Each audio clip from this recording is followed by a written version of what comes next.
merci beaucoup à tous d'être présents sur ce thème aussi capital que les abus sexuels sur mineurs et les religions. Donc je vais me présenter, moi c'est Florence Gobron, je suis avocate à Liège et ma matière de prédilection c'est le droit pénal, mais aussi tout ce qui touche un peu à la théologie finalement, donc le thème qu'on va un peu aborder aujourd'hui, et le droit aérien. Alors maintenant je vais vous présenter les personnes qui vont participer à cet événement. Monsieur Xavier Van Gils, qui est président d'Avocats PVE, s'il veut bien se lever pour s'installer. Mon confrère Jean-Louis Gillissen, avocat à Liège. Vous avez Madame Catherine Jadin, députée fédérale OMR. L'ASBL chez COPA, qui co-organise donc cet événement. Merci de l'accueillir. Et vous avez Monsieur Éric de Bequelard qui va représenter l'Église catholique.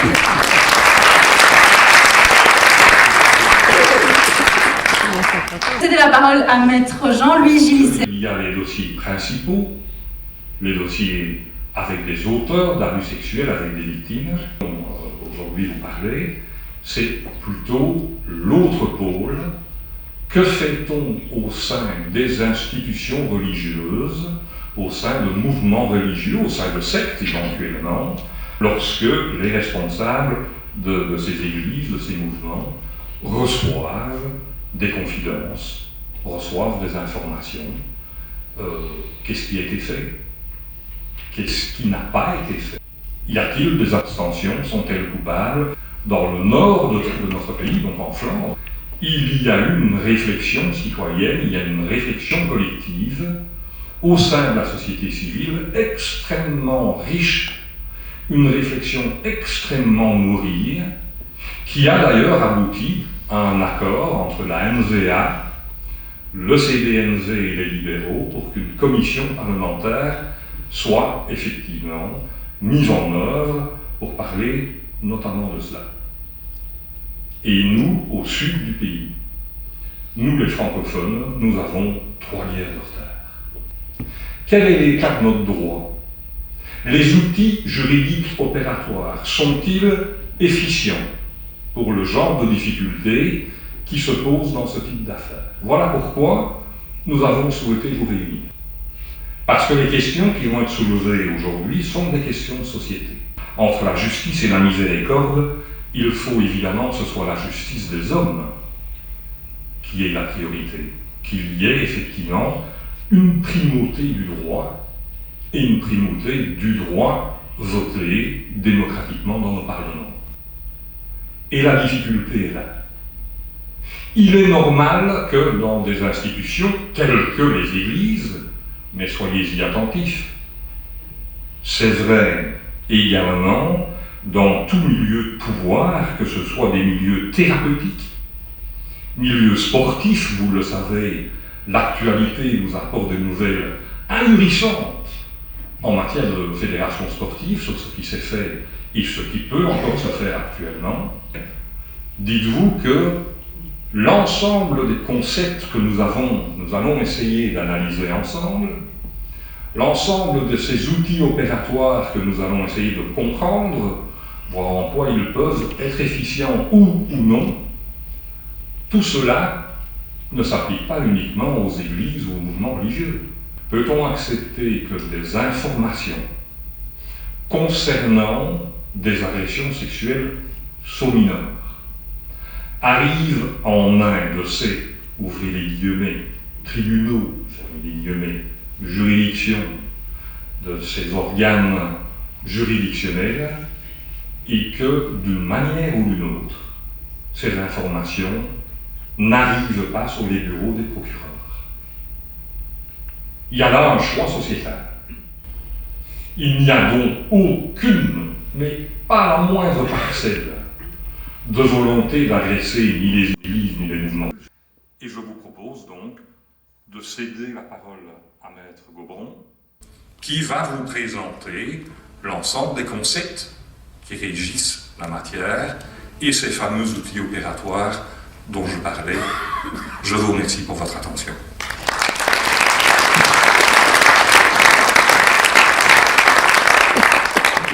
On va aborder une règle qui est, à mon sens, l'origine, le point de départ de tous ces débats qui peuvent avoir lieu en ce moment et qui ont abouti quand même à cette nouvelle loi. Ensuite, on va aborder la non-assistance à personne en danger. Je vais essayer d'être la plus claire possible parce qu'on est à tout public ici, donc c'est ouvert à toute personne, pas que des juristes, c'est ça que je veux dire. Et on va aborder également le fameux secret de la confession, la prescription et les solutions qui pourraient être apportées à ces problématiques. Alors, concernant la règle des deux témoins, en fait, il faut remonter à l'origine. Donc, on trouve cette expression latine, unus testis, nullus testis, un témoin, pas de témoin, littéralement. Eh bien, on croit que ça vient du droit romain, mais en fait, ça remonte à beaucoup plus loin que cela, puisqu'on a cet adage qui provient du corpus juridique qui est contenu dans la Bible hébraïque. En réalité, c'est une règle qui est commune, en fait, aux religions donc monothéistes. On parle du judaïsme, donc on voit la Torah. On a les Bibles catholiques, protestantes, orthodoxes également. Celle des témoins de Jéhovah, qui est dans la traduction du Monde Nouveau. Donc cette règle, entreprise par le droit romain et appliquée par les tribunaux du Moyen-Âge chrétien. C'est important en fait de savoir de quoi on parle parce qu'avec cette règle, on a quand même des crimes sexuels dans le monde entier qui sont impunis. Mais l'objectif, évidemment, c'est de ne pas laisser faire cela à partir du moment où on est bien informé.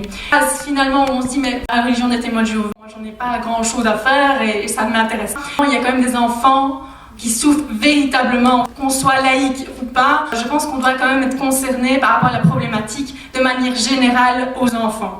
J'essaie de vous faire un tableau. On va reprendre en fait les différents points où on a cette fameuse règle des deux témoins dans les textes dont je vous ai parlé et qui sont le point commun entre les religions que je vous ai citées. Et donc, la règle que si un homme tue quelqu'un, eh bien, effectivement, il faut que sa culpabilité soit faite sur la base des positions de témoins. Un seul témoin ne suffira pas pour faire condamner une personne à mort. Mais en fait, ce qui est important de lire ici, c'est qu'on parle d'une condamnation à mort. Donc, à partir de ce moment-là, on est en droit de se dire, oui, il faut avoir des certitudes avant de condamner une personne à mort. Il faut 2 témoins pour être véritablement sûr. À l'époque, donc, c'était vraiment primordial. Mais la peine de mort a été abolie. On a Robert Badinter qui exposait que ça allait, c'était un de ces fameux arguments qui disait que ça allait à l'encontre du christianisme, puisque on avait justement cette résurrection du Christ et donc on avait la mort qui était effacée. Et donc vous avez Robert Badinter qui avait milité contre la peine de mort pour son abolition, et en Belgique on a évidemment suivi. Donc vous avez en fait ce contexte qui fait que cette règle qui était utilisée dans les tribunaux du Moyen-Âge chrétien, ici à l'heure actuelle évidemment, puisque la peine de mort a été abolie, n'est déjà plus en soi envisageable, si vous me suivez. Et vous avez ici, là c'était pour toute condamnation à mort, donc forcément il fallait être certain. Et vous avez un deuxième texte. Et vous avez enfin un texte qui dit, et ça c'est vraiment très important ce texte-là, parce qu'en réalité, sur cette base, il y a eu une condamnation judiciaire au niveau international pour la protection des enfants.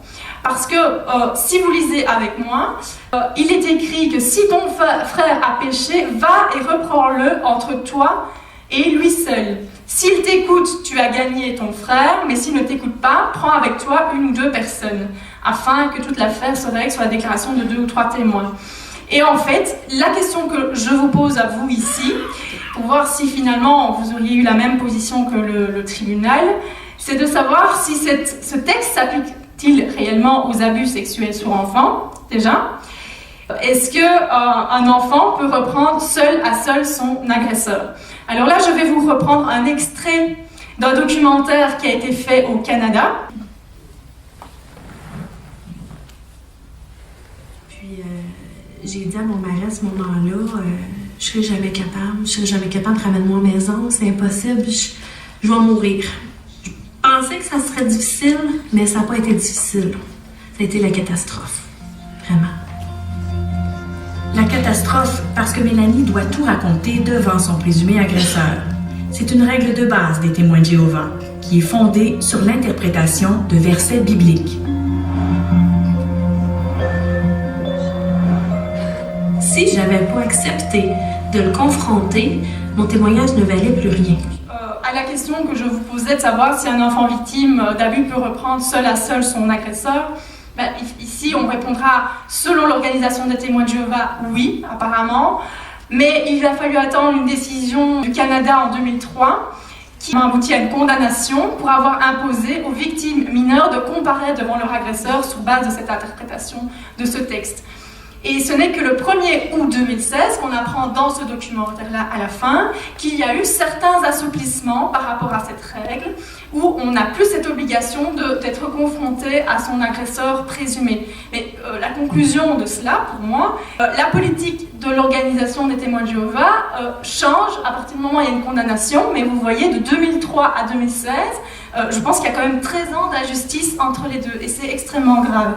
Et c'est pour ça que j'en viens à cette difficulté de cette organisation qui prétend utiliser cette règle à tous leurs litiges, parce qu'il faut savoir que le Centre fédéral à Bruxelles, le CIAOSN, que j'avais rencontré, me disait « Mais oui, mais l'organisation utilise cette règle-là pour tous leurs litiges, y compris les abus sexuels. Et c'est comme ça qu'ils fonctionnent. » Mais je leur ai quand même répondu que cette règle était illégale et je vais ici maintenant vous exposer cela.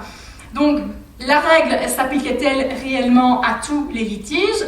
On peut simplement voir au niveau historique. Ce que je veux vous exposer ici, ce n'est pas parce qu'on est laïque, qu'on est juge, qu'on est procureur, etc., qu'on n'a pas la possibilité de regarder fondamentalement les textes là où ça pose véritablement problème.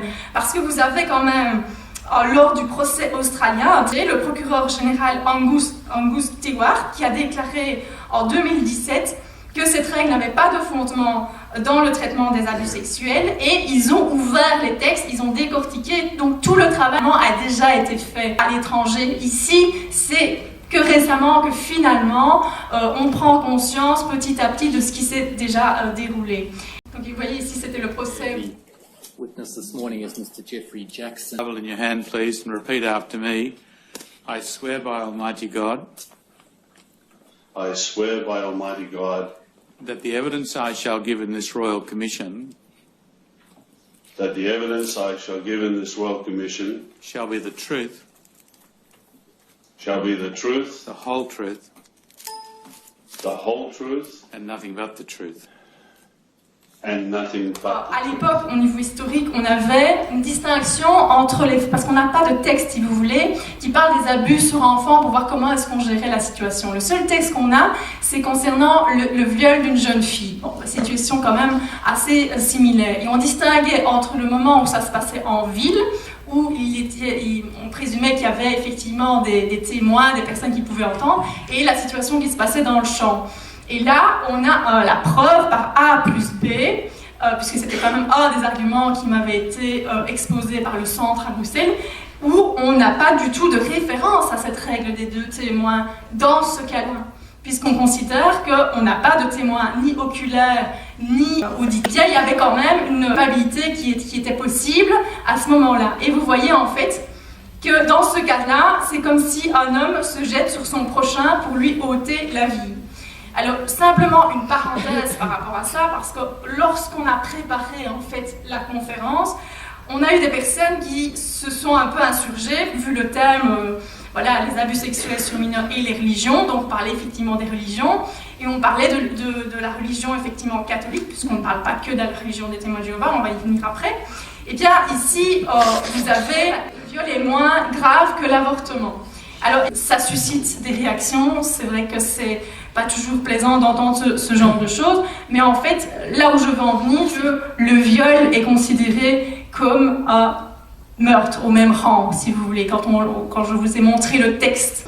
Donc, la règle des deux témoins, elle a été, en droit international, jugée illégale sur base de la non-assistance à personne en danger. Vous avez donc aux États-Unis une condamnation à des millions de dollars par la Cour suprême du comté d'Alameda. Vous avez au niveau législatif le droit pénal international qui interdit expressément dans le texte cette utilisation de cette règle pour le traitement des abus sexuels sur mineurs. Donc je pense que c'est assez clair et je ne comprends pas comment à l'heure actuelle, aujourd'hui, on puisse encore utiliser cette règle à cause des condamnations et des textes internationaux. Et pour avoir parlé avec des membres de l'organisation, on m'a sorti ce texte-là. Et la question qui se pose, est-ce que ce texte signifie-t-il la fin de l'utilisation de la règle des 2 témoins? Alors, évidemment que non. Ce texte confirme simplement que les autorités judiciaires ne l'appliquent pas, puisqu'ils savent très bien que c'est tout à fait illégal de l'utiliser en justice. Et cette version, finalement, n'apporte rien du tout à la problématique et elle confirme sa position qui avait été donnée après le procès australien en 2017. On ne peut pas former un comité de discipline religieuse sur la base du témoignage d'une seule personne. Mais les apostats, eux, disent « L'Ancien Testament dit aussi que les femmes adultères doivent être lapidées. » Puisque vous n'appliquez pas cette loi, pourquoi appliquez-vous le principe des 2 témoins? Et voyons ce qu'a dit Jésus-Christ, puisque c'est lui qui a établi la congrégation chrétienne. En Matthieu 18, verset 16, Jésus déclare « Mais s'il n'écoute pas, prends avec toi 1 ou 2 autres personnes, pour que sur le dire de 2 ou 3 témoins, toute affaire soit établie. » Jésus réaffirme donc le principe selon lequel la présence de 2 témoins est obligatoire. Cela ne veut pas dire que l'accusation portée par un seul témoin n'aurait pas de conséquences. Il pourrait y en avoir, selon la situation. Mais les Écritures sont très claires. Pour qu'un comité de discipline religieuse soit convoqué, il faut une confession ou bien le témoignage de 2 personnes. Notre position fondée sur les Écritures ne changera donc jamais.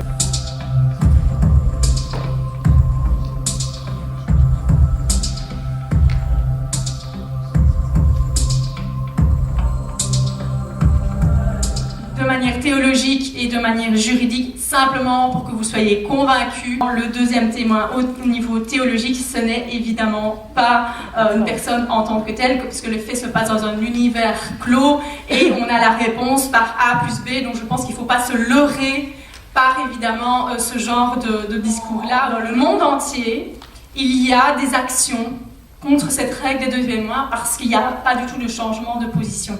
Quels sont finalement les risques qui sont encourus par ceux qui continuent à l'appliquer? Et là, je vais en venir à la non-assistance à personne en danger. Donc, le délit de non-assistance à personne en danger est prévu à l'article 422 bis donc, du Code pénal. Et vous avez la première question qu'on doit se poser, c'est de savoir si la congrégation ou le prêtre a été mis au courant du danger. C'est la première question qu'on se pose. Alors si vous avez répondu oui à cette question, vous êtes dans la première colonne ici, eh bien il faut également que la personne doit avoir eu connaissance d'un péril grave et actuel. Donc on doit protéger une personne, donc pas un bien ni un animal, et il faut que cette victime soit exposée à un danger qui perdure. Alors je vous donne un exemple. Si vous passez en voiture devant une personne qui souffre suite à un accident de la circulation sans vous arrêter pour la secourir, le péril là, il est toujours actuel. Par contre, si vous avez une personne qui vous dit voilà j'ai tué telle personne il y a quelques années, et là la personne est morte donc il n'y a plus de péril. Donc c'est ça la distinction, il faut vraiment un péril qui perdure. Le péril doit aussi être grave, il faut qu'il soit également réel, il ne peut pas être hypothétique ni éventuel. Alors c'est là qu'on va commencer à avoir des problèmes par rapport à la protection des enfants, parce que si un parent vient à dénoncer des faits d'abus sur un enfant à la congrégation et qu'il y a une décision de mise à l'écart, de l'auteur et de la victime. Voilà, ils ne se fréquentent plus, ils font plus d'études ensemble, etc. Ou s'il y a une décision plus radicale qui consiste à dire, ben voilà, je vais quitter cette église parce qu'il y a des choses qui s'y passent et que ce n'est plus possible pour moi. Eh bien, à ce moment-là, il n'y a plus de danger, en tout cas pour la personne pour qui le mal a déjà été fait, si vous me suivez. Mais alors qu'en est-il pour les autres victimes potentielles qui pourraient arriver, parce qu'on sait que les auteurs de pédophilie peuvent évidemment récidiver envers d'autres enfants. Et c'est là que ça commence à coincer, parce qu'il y a un risque hypothétique. Et si on suit la loi, celui qui n'a rien dit pourrait finalement s'en tirer. On ne pourrait rien lui reprocher s'il n'a pas dénoncé les faits pour protéger les futures victimes puisque le péril, en ce qui les concerne, n'est qu'hypothétique. Donc ça, c'est le premier obstacle au niveau de la protection des enfants que je voulais aborder avec vous. Et vous avez la deuxième condition, la question c'est est-ce qu'on a fait quelque chose? Est-ce qu'il y a eu un minimum d'investigation? Est-ce qu'il y a eu une réunion en cas d'aveu? Est-ce qu'il y a eu une mesure d'éloignement de l'agresseur? Alors, est-ce que c'est suffisant? La jurisprudence dit que ce n'est pas du tout suffisant, qu'il y ait simplement un éloignement.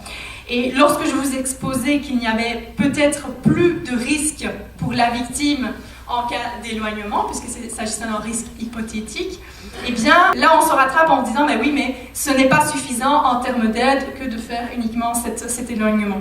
Donc la loi ici, elle vise à refuser l'égoïsme, si vous voulez. Elle condamne finalement l'égoïsme, le refus de porter secours, mais la jurisprudence, et c'est là que c'est problématique, on a un arrêt de cassation de 2015 qui dit que finalement l'aide qui est apportée ne doit pas forcément être efficace.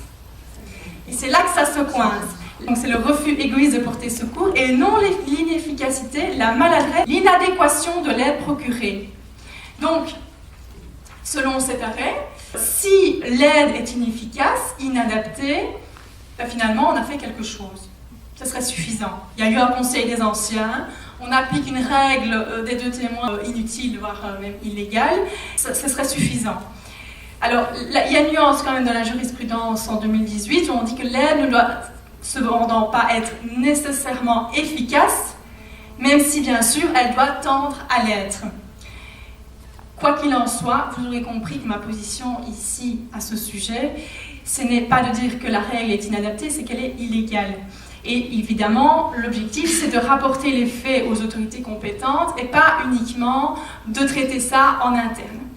Et il y a un point sur lequel je voulais quand même attirer votre attention pour voir si finalement vous avez la même réaction que moi, parce qu'il y a un formulaire de questions lors de l'entretien de la victime vis-à-vis des trois anciens, et pour voir si ce formulaire, à votre avis, est véritablement approprié dans le cas des abus sur enfants.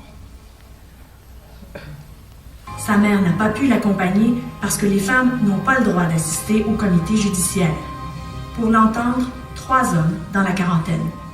Et là, eux me disent, ouais, mais là, si tu veux le pardon de Jéhovah, là, faut que tu nous dises tout. Faut que tu nous dises tout. Moi, j'ai 14 ans, là. Je suis face à des hommes. Je suis pas à l'aise de parler de ça. Puis moi, dans ma tête, là, des attouchements, je trouve que c'est assez... je trouve ça assez clair. Tu sais? Non, eux veulent savoir quoi, comment, quand, combien de fois, puis, tu sais... Et là, moi, je pleure, puis je me débat devant ça, parce que là, je suis même trop mal à l'aise, là. Il me semble qu'il y avait du plaisir à me demander ces questions-là. Il me semble qu'il y avait du plaisir à m'entendre répondre. Les 3 anciens finissent par prier avec elle et l'absoudre de son péché. Elle quitte enfin la salle du royaume lorsque... Il barre la porte de la salle du royaume. Les 2 autres anciens sont là. Lui est là. Puis là, il me regarde et il dit une dernière question. Oui. Il me dit, juste par curiosité, est-ce que tu as aimé ça? Oh mon Dieu! Ah, ça a été tellement traumatisant de me faire demander ça. Ça a été tellement humiliant. Moi, dans ma tête, ça l'a confirmé. OK, c'est un voyeur. OK, c'est un voyeur. La question est humiliante, mais pour les témoins, il semble qu'elle soit essentielle. Une variante de cette question est incluse dans un formulaire que les anciens devaient remplir. C'est le formulaire pour abus sexuels d'enfants. Question numéro 9. Combien d'anciens estiment que la victime est à blâmer ou a volontairement participé aux actes?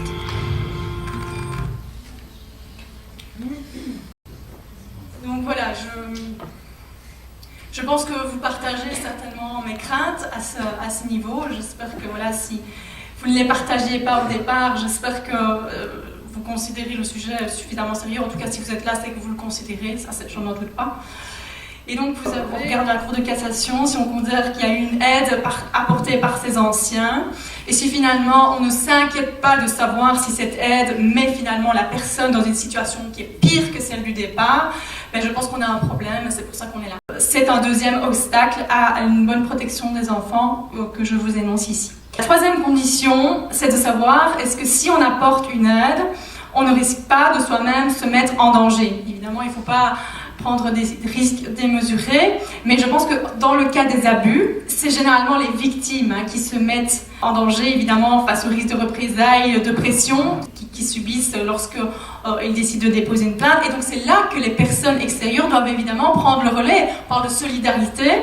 Et à cet égard, il faut tenir compte en fait de l'âge, de la capacité physique et intellectuelle, mais aussi de la profession de l'intervenant. Donc si par exemple quelqu'un se noie, eh bien on est en droit d'avoir une aide beaucoup plus appropriée de la part d'un maître nageur qu'une simple personne, si vous voulez. Et donc je pense que dans le cas d'un représentant d'église, on doit s'attendre en tout cas à avoir une aide beaucoup plus sage par rapport à ces intervenants. Mais le problème, parce qu'il y a beaucoup de problèmes, c'est que la loi fait une distinction entre justement ces intervenants, entre les religions reconnues par l'État et les autres religions non reconnues par l'État. Mon critère, moi, pour distinguer c'est quoi les religions reconnues par l'État et non reconnues par l'État, c'est le financement des impôts. Donc on paye finalement, si je vous l'apprends, des impôts pour certains cultes. C'est comme ça, rendez à César ce qui est à César et à Dieu ce qui est à Dieu, parce qu'on prend toujours la première partie de la phrase, mais on ne prend jamais l'auteur de la citation dans son entier. L'auteur, qui est Jésus, on doit payer les impôts. Et là, il avait répondu cette phrase extrêmement célèbre en disant oui, rendez à César ce qui est à César et à Dieu ce qui est à Dieu. Parce qu'à l'époque, il fallait payer aussi pour les cultes des Romains, et donc ça faisait beaucoup de tensions au niveau des Juifs, etc. Mais vous avez certaines religions qui ne sont pas financées par l'État, notamment les témoins de Jéhovah, ou d'autres religions qui sont financées par les dîmes. Et dans notre loi, on a l'article 29 et 30 du Code d'instruction criminelle. L'article 29 impose aux fonctionnaires de dénoncer tout crime ou délit porté à sa connaissance. Et l'article 30, lui, concerne toute personne qui aurait été témoin de crime ou de délit. Selon les consignes de l'organisation, des consignes ici disant qu'en réalité, il faut rapporter les faits d'abus, finalement, au service juridique. Voilà, retenez ça. Et ce qui est étonnant, c'est qu'en cas de dégâts matériels, on doit signaler rapidement aux autorités. Donc vous voyez, vous avez une distinction entre ce qui concerne les abus sexuels, donc là, on ne doit les signaler qu'au service juridique, et les dégâts matériels des salles du royaume doivent être finalement rapportés tout de suite aux autorités. Et donc, pourquoi est-ce qu'on fait cette distinction ? C'est très simple, en fait, parce que les témoins de Jéhovah savent pertinemment bien qu'ils n'ont aucune obligation de rapporter ça aux autorités, de par la loi, la distinction de 29 et 30 du Code d'instruction criminelle. Vous avez « ne laissez jamais entendre à quiconque qu'il est préférable qu'il ne signale pas une accusation d'abus sexuels sur enfant à la police ou à d'autres autorités ». Alors, vous n'avez aucune sanction pénale qui est prévue si on ne respecte pas l'obligation de dénonciation, mais si ce manquement s'accompagne d'une non-assistance à personne en danger, donc vous l'avez les articles 422 bis du Code pénal qui sont appliqués, on a une peine de jusqu'à 2 ans d'emprisonnement si la personne victime qui est exposée à un péril grave est mineure. Et la quatrième condition, parce que toute infraction suppose un élément moral, il faut qu'il y ait un refus intentionnel d'apporter une aide, donc peu importe le mobile, et vous avez persistante de l'organisation qui ne dénonce pas ces faits malgré toutes les condamnations mondiales depuis 2012. Un peu partout dans le monde, l'étau se resserre sur les témoins de Jéhovah. En Australie, what might be the worst cultural sexual abuse and cover-up within a church that we've ever seen. That church is the Jehovah's Witnesses. Une commission royale d'enquête déterre 1006 cas d'abus sexuels présumés dans les dossiers des témoins de Jéhovah. Combien avaient été rapportés à la police? Not one was reported by the church to secular authorities. Vous avez bien compris. Aucun signalement sur 1006 cas. Et des Jéhovah qui se défendent plutôt mal. What ability have we got to protect every child in Australia? What you can do is you can report to the child protection authorities. That is done in some cases. But generally it's not done, is it? No. Conclusion de la Commission royale rendue publique cette semaine, les Jéhovah ne protègent pas leurs propres enfants, et ceux des autres non plus, à cause du risque de récidive des pédophiles impunis.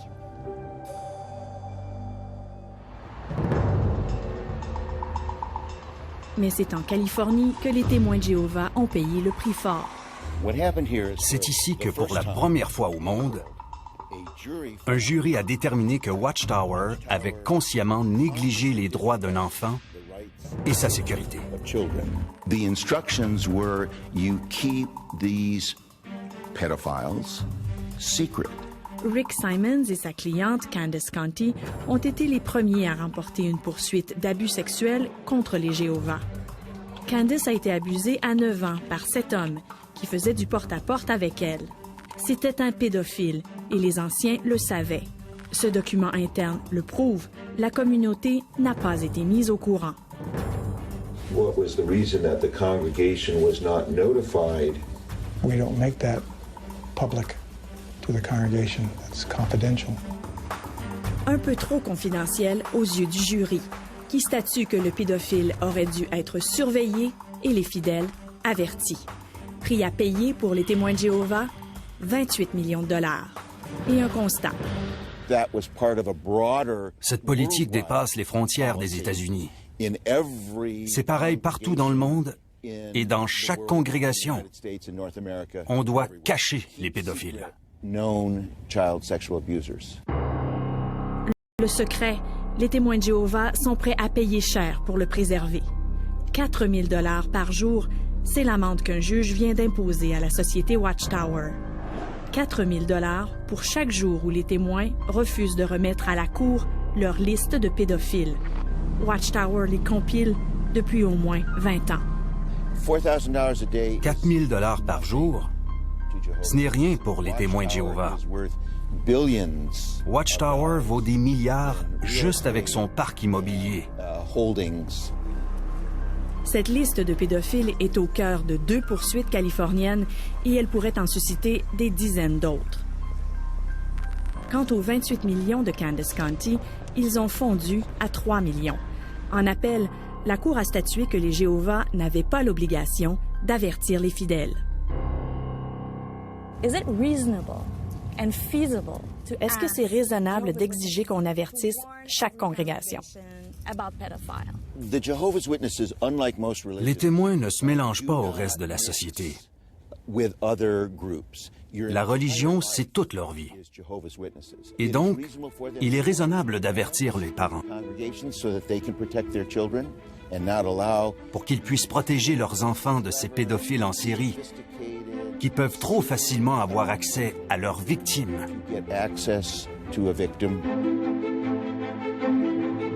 Alors Jéhovah vit que la méchanceté de l'homme était abondante. Les obstacles que je vous ai exposés au dépôt de plainte, vous avez finalement le sentiment de culpabilité qui va naître avec ce formulaire des anciens. Vous savez, lorsqu'on fait naître à quelqu'un un sentiment de culpabilité, évidemment, ça va repousser le temps où on va prendre l'initiative de déposer plainte, c'est évident. Deuxièmement, la loi du silence pour sauver d'autres personnes. Elle était sous le choc. Elle attendait ses enfants, il leur donnait de la crème glacée depuis des mois, et les anciens n'avaient rien dit à la mère. Elle ne savait même pas qu'il avait admis avoir agressé un enfant.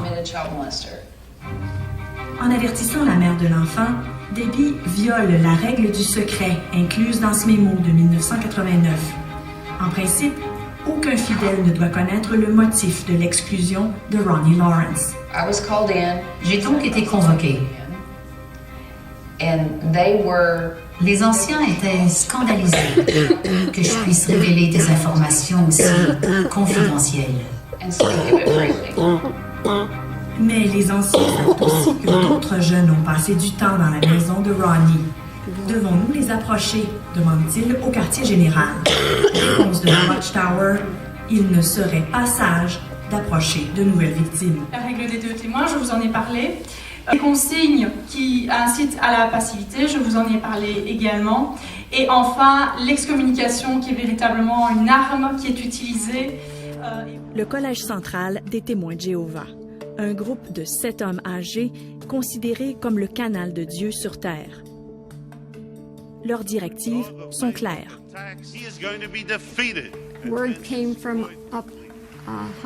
On s'est fait dire de laisser tomber ce sujet-là par le Collège central. On ne pouvait pas aider les victimes. Les mesures qu'elle propose sont rejetées l'une après l'autre, y compris la plus simple. Il faut dénoncer. Laissez les autorités s'en occuper et arrêtez d'enquêter. Vous dites la même chose depuis 25 ans. Est-ce que ça a changé? Pas du tout. Ils enquêtent toujours.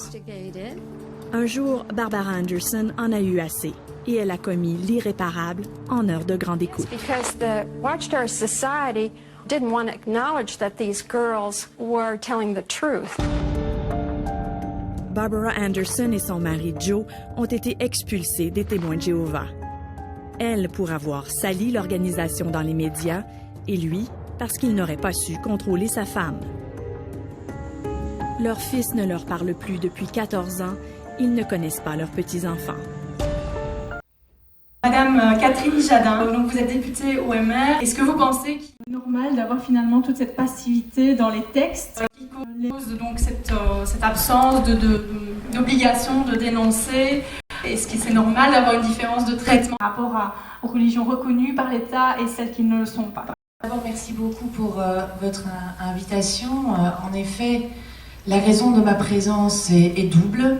Tout d'abord parce que dans ma fonction de députée, j'ai eu, sous les législatures précédentes, l'occasion de faire partie de la commission qui s'enquérissait sur les abus sexuels au sein de l'Église. Nous avons fait un travail très approfondi, un long travail, avec comme résultat, en effet, la possibilité aussi de lever l'omerta sur un certain silence et la reconnaissance qu'il fallait aussi, je pense, ajuster certains textes de loi. Ensuite, je suis également, pour le moment encore, avec mon ancien collègue parlementaire fédéral André Frédéric, la coprésidente de l'ASBL Aviso. Alors l'ASBL Aviso, pour ceux qui ne le savent pas ou qui ne la connaissent pas, est une ASBL qui a été créée il y a de ça une dizaine d'années et dont le but est aide et assistance aux victimes de sectes. Nous travaillons en étroite collaboration avec le CAOSN dont vous faisiez état. Nous essayons aussi de procurer des collaborations utiles avec le monde judiciaire. Le combat contre les sectes en Belgique est un combat pas fort soutenu, parce que ne jouissant pas d'une grande publicité au sein du grand public, pour quelle raison que ce soit, mais raison pour laquelle je salue encore plus le fait d'avoir organisé cette conférence, aussi pour lever le voile sur une certaine omerta par rapport aux sectes, par rapport à certaines dérives aussi au sein des confessions reconnues par l'État. Et nous devons continuer aussi à encourager les responsables officiers religieux, mais aussi essayer de trouver une oreille beaucoup plus attentive aussi pour les victimes de sectes au sein de notre État, au sein de notre pays, pour essayer dans un premier temps d'éviter ces types de dérives. Alors en ce qui concerne les manquements pour agir beaucoup plus efficacement, et j'entends en effet que au travers de votre exposé, au travers aussi de celui de Maître Gilles Hyssen, qu'il y aurait intérêt en effet à clarifier ou à renforcer l'efficacité de la portée de l'article 422 bis du Code pénal. Ça, c'est quelque chose dont j'ai tout à fait conscience. Je sais qu'il y a une forte volonté de la part de mes collègues flamands principalement, mais je peux vous assurer aussi que pas mal de mes collègues francophones sont tout à fait disposés à reprendre le travail à ce niveau-là. J'en fais partie, pour la bonne et simple raison que je reste convaincue, et il faut le dire, et il faut le répéter, et il faut le marteler. Dans notre pays, il y a une loi, j'allais dire qui fait foi, mais une loi qui est au-dessus de tous, c'est la loi des hommes. Et aucune autre loi dans notre pays ne peut se mettre au-dessus de celle-là. Donc si vous avez été victime, si vous pensez qu'une injustice se passe au sein d'une situation que vous retrouverez peut-être dans vos organisations de foi, ou peu importe, vous savez, peu importe, on parlait des abus au sein du milieu sportif, ils sont réels. J'ai fait du judo pendant les années 90, je sais que beaucoup de choses se sont passées qui ne sont pas acceptables avec les mineurs. Et nous devons donc combattre cela. C'est pour ça qu'il faut en parler, c'est pour ça qu'il faut discuter, c'est pour ça qu'il faut échanger, et c'est aussi pour ça que le Parlement devra s'en enquérir encore, je l'espère, en tous les cas rapidement. Merci beaucoup. Ça me rassure beaucoup. Le secret de la confession, qui est en réalité au niveau de l'Église catholique peut-être une problématique, en tout cas ça a été abordé au niveau de l'actualité, qui est inviolable sous peine d'excommunication. Donc vous avez quand même une certaine pression si on ne le respecte pas. Mais le but évidemment de la confession, c'est d'obtenir le pardon donc des péchés pour le passé, et évidemment pas pour avoir la possibilité d'en commettre à l'avenir. Donc vous avez en fait une décision, je ne sais pas si vous en avez entendu parler, une décision du tribunal de Bruges de 2018, où on a une condamnation pour la non-assistance à personne en danger du prêtre qui invoquait le secret de la confession pour ne pas avoir empêché le suicide du fidèle à cause, c'est mon avis, aussi de la pression de l'excommunication. Vous avez une certaine nuance qui est apportée dans la décision du tribunal de Bruges, puisque en fait, je ne sais pas si vous vous souvenez et que vous avez entendu cela à la télévision, mais il avait reçu cette confidence par SMS. Donc on ne se situait pas dans le confessionnal habituel pour pouvoir avoir une confession, si vous voulez. Le tribunal a considéré qu'il aurait dû prévenir pour empêcher donc, ce suicide. Et lui invoquait le secret de la confession, mais en réalité c'était le secret professionnel. Donc vous avez une distinction entre la confession où il y a un secret absolu et la confidence où vous avez un secret professionnel qui peut être levé, alors que l'article, et c'est ça qui pose problème, l'article 29 du Code d'instruction criminelle prévoit une obligation de dénonciation. Et donc là, je vous ai fait un rappel pour savoir si finalement le critère de la levée du secret ne devrait pas être le même que celui le même critère que la non-assistance à personne en danger, à savoir le danger actuel. Si vous avez une confession pour le passé d'un meurtre, là vous bénéficiez, pour moi ça me semble évident, du secret de la confession. Par contre, si c'est pour confesser à l'avenir un meurtre ou un suicide, là on ne bénéficie pas de la protection absolue au risque de se voir imputer l'abstention coupable. Donc finalement, on ne peut pas se servir de ça pour se justifier d'une abstention coupable. Donc vous avez, par ce raisonnement, par ce critère-là, une analogie, une unité entre le droit pénal et les textes théologiques. Monsieur de Beukelard, est-ce qu'on aurait dû appeler les secours et finalement quel est le poids de l'excommunication? Est-ce qu'il est tellement pressant que est-ce que ça l'a gêné? Enfin, je ne sais pas si vous avez une opinion par rapport à ça. Bien, bonsoir. J'ai écrit avant que le verdict soit rendu. Je n'ai peut-être pas rendu grand service à ce confrère, par ailleurs certainement de bonne foi. Et les évêques, par après, tout à fait indépendamment, se sont prononcés. Quelqu'un qui fait un accompagnement et qui a des SMS et qui a des écrits, on n'est pas dans le secret de la confession. Le secret de la confession est un acte liturgique sacramentel. C'est quelqu'un qui vient voir après pour se confesser. C'est un cas tout à fait, je dirais, particulier et ritualisé, auquel s'attache le secret absolu, qui est sacramentel. Mais ça fait quand même 28 ans que je suis prêtre. J'ai déjà vu des films de Hollywood où on venait confier à un prêtre un truc tout à fait pas possible et qu'il avait sur la conscience. En tout cas, moi, ça ne m'est jamais arrivé. Pourtant, voilà. D'abord parce que de fait, la confession, c'est vraiment un cadre très particulier où en général on ne rencontre pas des délinquants ou quoi, mais des gens qui veulent grandir dans leur foi. Et 2, parce que tout le reste, c'est le secret professionnel, habituel, et donc on est soumis tout à fait aux mêmes règles. Voilà. Et par rapport à ça, comme je vous ai expliqué, le secret donc, professionnel, donc pas le secret de la confession, le secret professionnel, est-ce qu'il ne serait pas en contradiction avec l'obligation de dénoncer de l'article 29 du Code d'instruction criminelle, puisque là, on dit qu'il y en a une possibilité de lever ce secret, mais d'un autre côté, on a une obligation. Mais on a les mêmes dilemmes que les avocats ou d'autres.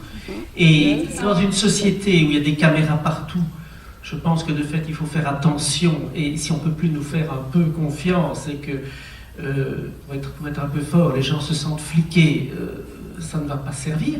Mais d'un autre côté, et entre autres les abus sexuels sur les mineurs, il n'y a pas à tergiverser. Il n'y a pas à tergiverser, c'est tout. C'est là-dessus sans doute que... Enfin, moi j'ai été quand même 9 ans porte-parole des évêques, j'ai géré comme porte-parole la démission de l'évêque de Bruges, ça a été un tremblement de terre, on l'a su, certains de votre parti, des amis de bonne foi m'ont dit oui vous le saviez depuis des mois, vous prépariez ça. Mais non, on l'a su le mardi, le vendredi, la conférence de presse qui a été un tremblement de terre surtout en Flandre, on n'a pas tergiversé. Mais qu'à côté de ça, il y ait eu tout un temps, la génération de mes parents, d'ailleurs mon père m'en parle, j'ai la chance de mon père, là dans 3 ans, il vit toujours, il va bien. Il me dit, mais à notre époque, on savait qu'il fallait se méfier de tel prêtre, on n'y allait pas. Mais ça ne venait pas à l'esprit, même aux parents, d'aller voir la police ou quoi. C'était vraiment la société. Et heureusement, la société a changé. Moi, je l'ai dit à un temps, je serai père de famille, on toucherait à mon gosse, il n'y a pas à tergiverser, qui que ce soit. Donc, je crois qu'il y a de fait, il y a des lignes rouges et l'abus sexuel, et comme vous l'avez très bien dit, de toute façon, j'étais très intéressé par l'exégèse des 2 témoins et autres, et on peut en retrouver plein d'autres peut-être dans l'Église catholique, mais il y a la loi des hommes, et quand on se trouve face à des histoires pareilles, c'est d'abord la police et le parquet qui doivent traiter ce genre d'affaires. Ce que je me pose moi comme question, vous avez tout à fait bien répondu par rapport à cette décision du tribunal de Bruges, mais comme ma crainte à moi, c'est de me dire, finalement il l'a fait parce qu'il a cru qu'il allait peut-être être excommunié. Est-ce que c'est possible ça ou pas? Franchement, je ne connais pas ce confrère, c'est très difficile. Oui. Est-ce qu'il l'a vraiment cru? Mais dans ce cas-là, il aurait mieux fait de bien écouter au cours qu'on donne. Il y a quand même moyen de se former, mais tout comme on peut... Voilà, c'est une erreur de jugement maintenant. Est-ce qu'il a cru que ça, c'était de la confession? Je n'en sais rien, mais moi, dès que j'ai entendu ça, j'ai dit, mais non. Où est-ce alors son avocat qui a dit, on va invoquer ça? Dans ce cas-là, je pense que c'est une très mauvaise défense. Je n'en sais rien. Ok, parfait. On est sur le même point de vue. Mais donc, vous m'aviez exposé, quand je vous ai parlé du secret de la confession, pour que vous demandiez votre intervention, vous m'aviez dit que, comme vous avez confirmé maintenant, que vous n'avez jamais eu de confession, mais de pédophilie plus particulièrement. C'est ça, en fait? Jamais. Non, jamais. Jamais. C'est pas quelque chose où on a facile à avouer ce genre de choses. Donc, je ne vais pas éluder la question, parce que c'est vrai que on peut toujours imaginer un conflit entre la loi de l'Église et la loi des hommes. Admettons que quelqu'un vienne me dire, voilà, je commets de la pédophilie. Ce qui est clair, c'est que je ne lui donnerai pas l'absolution, ça c'est la première chose, parce que ou je la lui donnerai que quand il a arrêté se dénoncer, clairement. Vous mettez une condition... de toute façon, la confession, c'est pas je te pardonne, tu n'as rien à la confession, c'est je veux changer ma vie, sinon ça ne sert à rien. Donc j'imagine, admettons qu'il ne le fasse pas, alors là j'ai un gros problème. Et attendez, laissez-moi continuer quand je peux terminer ma phrase. S'il ne le fait pas, soit je vais dénoncer, mais j'encours la peine de l'excommunication. Voilà, je l'assumerai. Oui, c'est ça. Voilà. C'est ça, oui. Et c'est assez terrible. Hein, oui. La violation du secret professionnel. Ou de la... Oui, mais enfin, personnellement, ça m'inquiète moins que... Parce que c'est vrai que c'est quelque chose... le secret de confession a quelque chose de très sacré et de très ancien dans l'Église, et on y tient fort. Mais une fois de plus, je veux dire, moi je me suis déjà posé la question avant tous ces cas-là. Je me suis dit, si quelqu'un me dit qu'il a mis une bombe atomique sous le building, qu'est-ce que je fais? Donc voilà. Mais je n'ai vu ça pour l'instant. Oui, c'est théorique. Que dans je n'ai jamais rencontré ça, ni de près, ni de loin. Donc moi je ne peux que vous dire, en tout cas, quand j'entends certains, même au Parlement, certains hommes, je me dis, mais de quoi parle-t-on? C'est tout. De quoi parle-t-on? Vous dites que la personne qui viendrait se confesser doit aller se dénoncer, ce serait une condition finalement. Donc on ferait une sorte de conditionnement au pardon. Mais la question que je me pose, comment est-ce qu'un prêtre pourrait-il imposer cette condition de dénonciation? Mais il ne peut rien imposer du tout. Oui. Quelqu'un qui vient...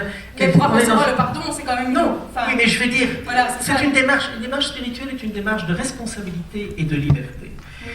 Pour prendre des cas moins dramatiques, quelqu'un qui me dit, voilà, je bats ma femme, c'est dramatique, mais je veux dire, par rapport à... Oui. Il me dit, donnez-moi le pardon, je lui dis, non, tu vas d'abord régler ce problème-là. Je ne bénis pas une situation de violence, de scandale. Oui, c'est ça. Oui.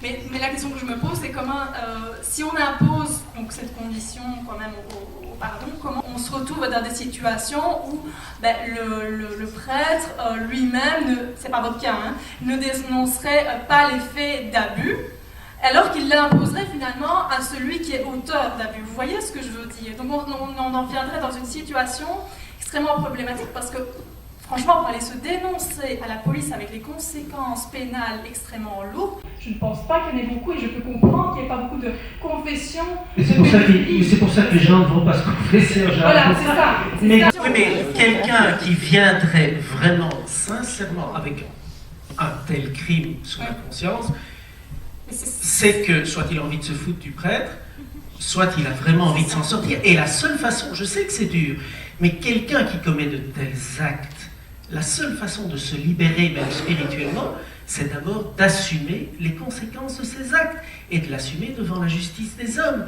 Parce que ce que la justice va faire, oui, elle va punir, mais elle va surtout protéger la victime et quelque part permettre peut-être aussi à celui qui commet ces actes de trouver un chemin de guérison. Un cardinal qui n'a pas dénoncé ces faits d'abus-là, alors que finalement l'Église, la position, c'est de dire l'auteur doit lui-même aller se dénoncer avec les conséquences lourdes que ça implique. Voilà, Merci beaucoup, Florence. L'affaire Barbarin est une affaire qui va poser l'ensemble des problèmes que l'on rencontre dans les difficultés dont nous sommes en train de parler. Pas que Philippe Barbarin est cardinal, archevêque de Lyon, il est le primat des Gaules, c'est un homme courageux qui s'est engagé notamment dans la défense des communautés chrétiennes au Moyen-Orient, c'est un homme intelligent, c'est un homme cultivé, c'est un homme de pouvoir, et puis tout d'un coup, cette affaire Barbarin va venir déchirer effectivement non seulement la vie de Philippe Barbarin, mais en réalité la communauté catholique et chrétienne en France, comme les Français eux-mêmes. Alors, pour comprendre cette affaire, juste un petit rappel, vous avez à Lyon et dans ses environs un prêtre, le prêtre Bernard Preynat, qui est en fait l'aumônier d'une troupe de scouts, les scouts de Saint-Luc, qui, dans les années 70 et 80, va commettre des, on le sait aujourd'hui, dizaines d'agressions sexuelles sur de jeunes scouts. Et on sait que ces agressions sexuelles vont fort heureusement devenir un peu plus rares avec les années 80. Il semble acquis, dans le cadre des enquêtes, qu'après 1991, il n'y ait plus eu d'agressions sexuelles. Mais M. Preynat va faire l'objet d'accusations 25 ans plus tard. C'est un problème, vous l'aurez compris, d'écoulement du temps, c'est un problème de prescription qui va se poser, et je sais que le président d'Avocat.be va aborder ce problème tout à l'heure. Et suite effectivement à cette annonce, le cardinal Barbarin va accorder au journal La Croix un entretien dans lequel il va reconnaître 3 choses. La première des choses qu'il reconnaît, c'est avoir été informé des comportements du père Preynat vers les années 2007-2008. La seconde chose, nous sommes donc en 2016 à ce moment-là, qu'il reconnaît, c'est avoir rencontré en 2014 une victime du père Preynat qui lui a expliqué par le menu les agressions sexuelles qu'il avait subies. Et puis la troisième chose, c'est qu'il va indiquer que bien qu'il avait reçu ces informations, il attendra septembre 2015 pour changer la situation, la place du père Preina, qui pouvait toujours être mis en présence d'enfants, et pour modifier sa situation et permettre ainsi avec certitude qu'il n'y ait plus de contact. Deux choses vont se passer et commence l'affaire Barbarin.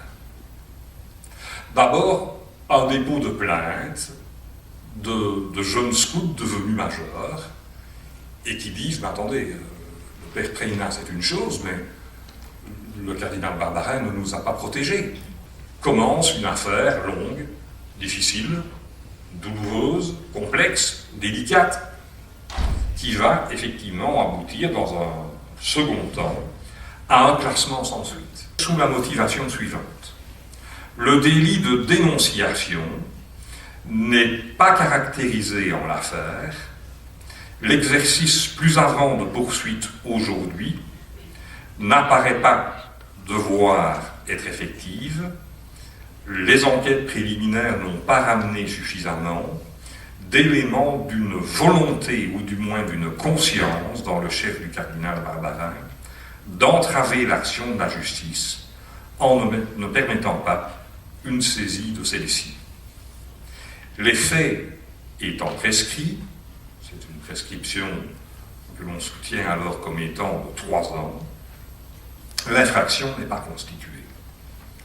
Voilà la réponse du procureur de la République, étant entendu qu'il l'ajoute encore. Cette enquête préliminaire n'a jamais porté sur cette omission de porter secours à une personne en péril, au motif, dit le procureur de Lyon, que, eh bien, tout simplement, l'existence du péril imminent, c'est ce que vous disiez tout à l'heure, maître Gaubron, l'existence du péril imminent et constant auquel des personnes auraient été exposées n'existe pas, puisque depuis 1991, il n'y a plus d'actes qui sont commis, il n'y a plus de danger actuel et immédiat.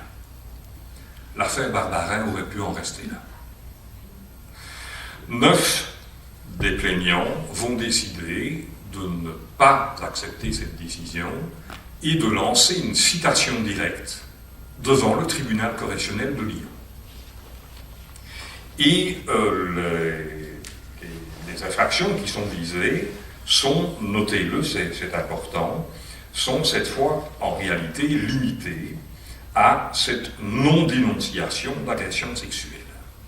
Le procureur de la République rendra un réquisitoire, prononcera un réquisitoire dans la droite ligne de ce qui était sa décision pour le classement sans suite de la plainte et de l'enquête préliminaire. Prescription, élément insuffisant.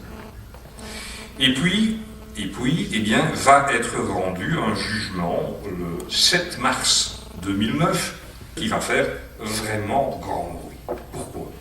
La prescription des faits dans des exactions, des privations, des mauvais traitements ou des atteintes sexuelles ne saurait limiter l'obligation pénale de les dénoncer. Ce n'est pas parce que c'est prescrit que lorsqu'on a des informations comme celle-là, il ne faut pas effectivement les dénoncer à l'autorité. Le tribunal ajoute encore que l'état de fragilité des victimes n'est pas une condition nécessaire à l'obligation de dénoncer. Le délai de 3 ans qui avait permis au procureur de dire « je classe parce que c'est prescrit » a fait l'objet d'une loi doublant le délai de prescription. C'est une loi de procédure, elle est donc d'application immédiate. 2014, les faits ne sont pas prescrits. On évite la prescription. On donne également une responsabilité au cardinal Barbarin en indiquant il était le responsable possédant la plus haute autorité hiérarchique sur son diocèse. Il est donc le seul responsable. Tous les collaborateurs du cardinal Barbarin vont être acquittés. C'est un peu une responsabilité du chef hiérarchique il est le seul condamné à 6 mois avec sursis. Et le tribunal de dire que le cardinal Barbarin aurait effectivement agi volontairement en s'abstenant, une abstention volontaire de dénoncer propre à entraver l'action de la justice. Alors même, dit le tribunal, qu'il avait pour fonction d'accéder à toutes les informations et de posséder ainsi une capacité de les analyser et de les communiquer utilement, Philippe Barbarin a fait le choix en conscience de préserver l'institution à laquelle il appartenait et de ne pas transmettre à la justice les informations qui lui étaient nécessaires. Monseigneur Barbarin présente sa démission à Rome, présente sa démission au pape, celui-ci la refuse, et Monseigneur Barbarin introduit un appel. Au sein de l'Église, on n'a pas chômé. Le père Bernard Prérat a été reconnu coupable d'une procédure qui est donc procédure diligentée au sein de l'Église, ce n'est pas du tout un tribunal de l'État, et il a été condamné à ce qui apparaît être la peine la plus lourde, à savoir le renvoi de l'État clérical. Mais ce qui est assez étonnant, c'est que le cardinal Barbarin va être jugé en appel, s'il vous plaît, alors que Bernard Prénat n'est toujours pas, lui, jugé pour les actes qu'il a commis. Eh bien, la Cour d'appel va estimer que le cardinal Barbarin n'a pas dissuadé les victimes, et en particulier la victime qu'il a rencontrée en 2014, de porter ou déposer plainte. Que les victimes étaient alors devenues majeures et qu'elles étaient dès lors elles-mêmes en état de porter plainte, ce qui rendrait, qu'attendait la Cour d'appel, l'obligation de signaler des faits infractionnels dont le cardinal avait pris connaissance. Les faits dont il a pris connaissance de surcroît étaient bel et bien prescrits, car ce n'est pas aux confidences de 2014 qu'il faut se fier pour calculer la prescription, mais le moment où en 2010 il aurait reçu les premières confidences suffisamment explicites, vous aurez compris qu'en déplaçant le moment du calcul, du départ du calcul de la prescription, eh bien on arrive à ce que les faits soient prescrits. Étant devenues majeures, elles ne sont plus vulnérables. Et comme la défense avait plaidé, mais attendez, mais ces gens sont tellement vulnérables que l'on a allongé les délais de prescription parce que c'est difficile pour ces victimes de dire ce qui leur est arrivé. Il y a une réelle douleur, la Cour d'appel précisera la souffrance des plaignants. Cette mémoire traumatisée, ce sentiment de honte qui les caractérise, pour réel et incontestable qu'il soit, ne saurait être assimilé à une vulnérabilité sous forme de déficience, de maladie ou d'infirmité. Certes, ajoute la Cour d'appel, des erreurs d'ailleurs reconnues par le cardinal Barbarin, des erreurs ont été commises et elles sont, sur le plan moral, sérieusement contestables. Mais cela ne constitue pas une infraction. Voilà pourquoi est-ce que je vous parle de ça. Parce que cette affaire pose toutes les difficultés que nous allons rencontrer et que le parquet fédéral, il n'y a pas de secret, il ne s'en cache pas, rencontre pour l'instant dans les dossiers. Des faits anciens, prescrits, pas prescrits. Est-ce que l'obligation de dénoncer s'impose même si des faits sont prescrits ou non? Vulnérabilité des victimes, qualité effectivement des témoignages, fiabilité, crédibilité des témoignages, nécessité également de ne pas permettre à n'importe quel allumé, si vous me passez l'expression, de lancer des accusations légèrement, mais accusations graves, contre des responsables.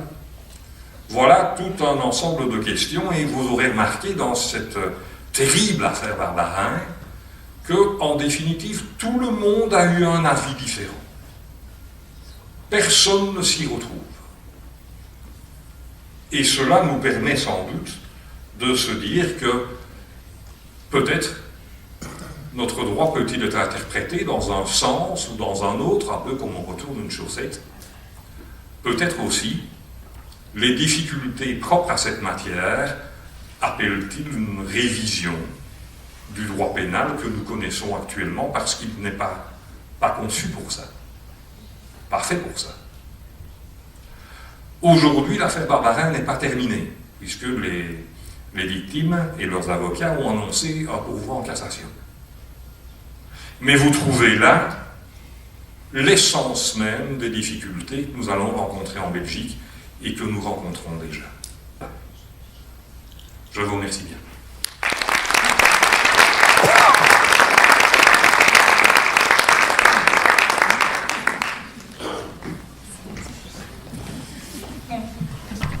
On a évoqué l'affaire Barbarin et en réalité, ça a même fait l'objet d'un film, Grâce à Dieu, c'est prescrit. Et je vais maintenant donner la parole à Monsieur le Président d'Avocat.be, Monsieur Xavier Van Gils, je vous en prie. Merci. Alors, moi, je dois vous parler de toute autre chose, c'est ça qui est un peu étonnant, donc perdez un peu de patience parce que j'entendais beaucoup de choses passionnantes.